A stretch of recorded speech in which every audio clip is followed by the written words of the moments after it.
Okay, in my video this morning, I talked about how you can have a part, or you can be part of something pretty significant. If you want to do something for Ukraine, and I'm not talking about fundraising, I'm not talking about giving your dollars. I'm talking about, like, if you have some time or talent and that you can provide, even virtually. I'm going to show you how that you can plug in and be a part of this. So first, this is United Technology for Ukraine. It's not a nonprofit. It's just a loose grouping of people that they're trying to plug in with the armed forces of Ukraine. And they are connected to the armed forces of Ukraine to take expertise in, say, engineering or electrical this or mechanical that, whatever, to help them kind of level up in what they're doing. Here is a little video from them. They're talking about, this is the kind of the brain trust behind it. And here's a former Navy SEAL who's involved in that. And they're talking about this. Just Hello, give it a everybody. minute. Thank you for returning to our YouTube channel. I am here, Matthew Creedican, the Navy SEAL with the major war stash going on here, is back. I heard it can't be pierced by armor-piercing bullets. This is legend. But so, we are part of Technology United for Ukraine. Matthew is a part of our organization. We're always looking for engineers, scientists, technologists, or anybody who wants to help out.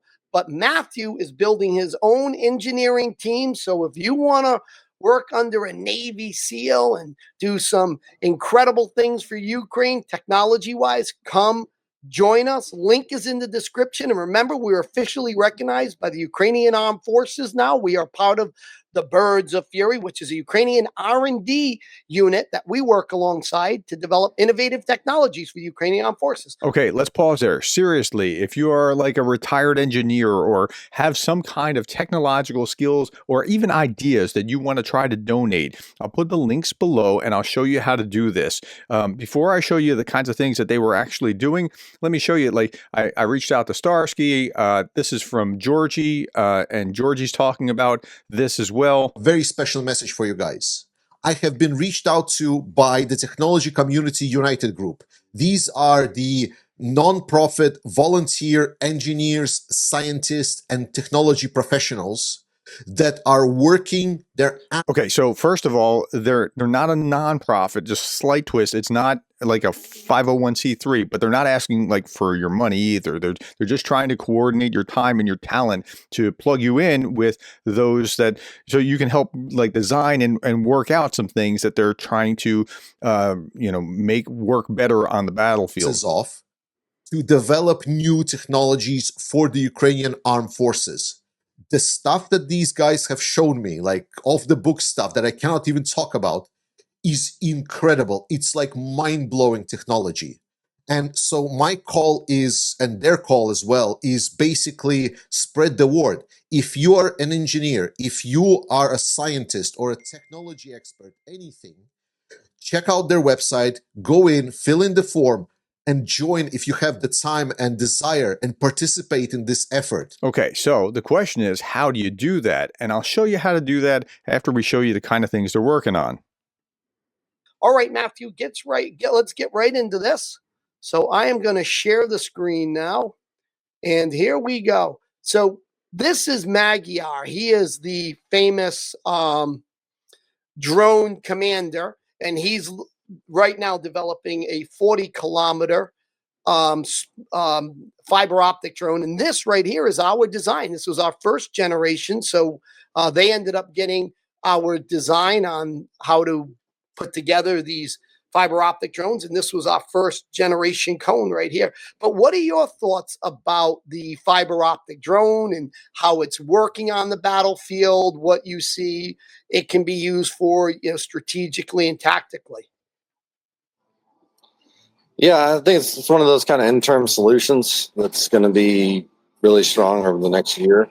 Everyone's like, there's a lot of people now kind of iterating on the design. Kind of like when you guys first started to introduce this and kick it off on the Ukraine side. I think the plan worked actually. There's always better ways to do stuff, but it actually worked out as a lot of people got a hold of it and started working on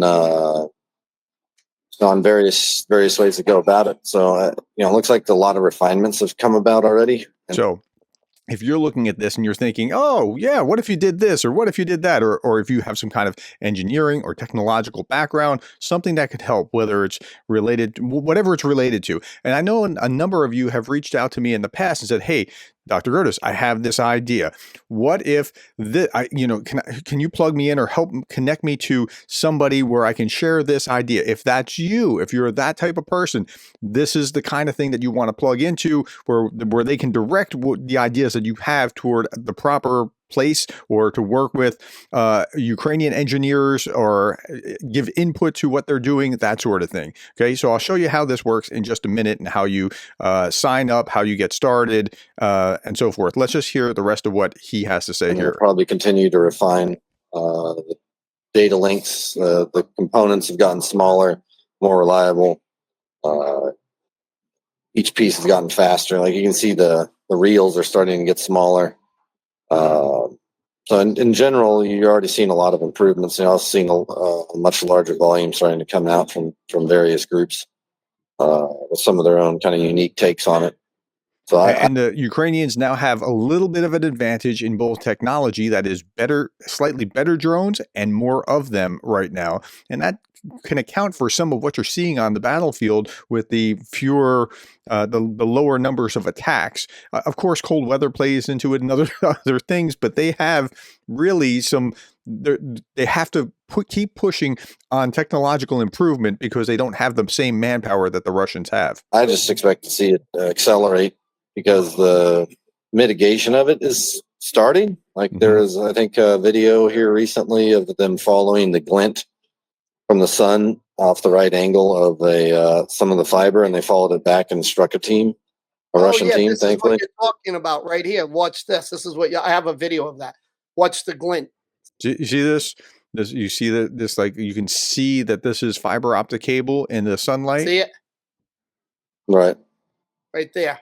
That's what you're talking about. It reflects the sun. Everyone see it all over here. This is all fiber optic. What he's talking about. Yeah. See this right here? This is all fiber optic right here.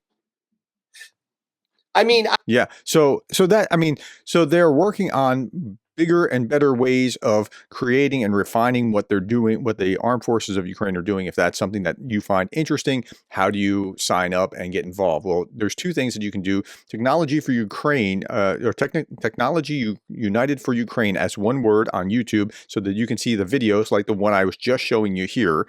That's what you do. And their little mascot is a skunk, and if you're familiar with the skunk works in World War II, that's part of that. But you'll also see that who he's standing there, the Slava Ukraini, the statue, the soldier that was shot down by the Russians after just stand. You'll recognize that in the image here. And then so here's what you do: you go to technologyforukraine.com. Technology for Ukraine is one word.com, and then you'll see this website.